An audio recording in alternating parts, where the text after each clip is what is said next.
Confirm है कि suspect है या जो भी है। ये पेशेंट कहाँ से आया डॉक्टर साहब? पेशेंट शरफपुर से आया है, मतलब नौशाही का रहने वाला है जी जी। 42 साल का पेशेंट है, आबिद शहजाद नाम है उसका। ये सर सऊदीया से वापस आया कि शरफपुर?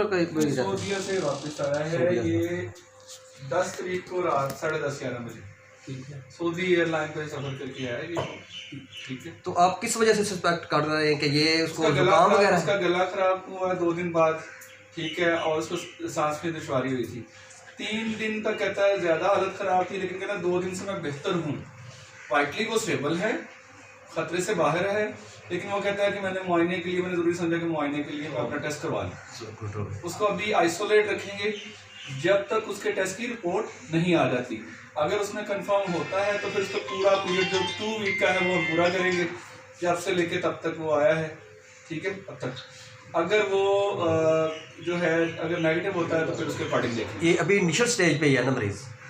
सर पेशेंट खतरे से बाहर है, खतरे से सही। सिम्टम्स आई 3 दिन में सवेर हुई, चले भी गई। तो डॉक्टर साहब इधर तमाम सहूलियात मौजूद है, ऐसा कोई पेशेंट अगर अल्लाह ना करे? अल्हम्दुलिल्लाह हमने आइसोलेशन वार्ड बनाई है और उसमें सहूलियात मौजूद है। गुड। चलें,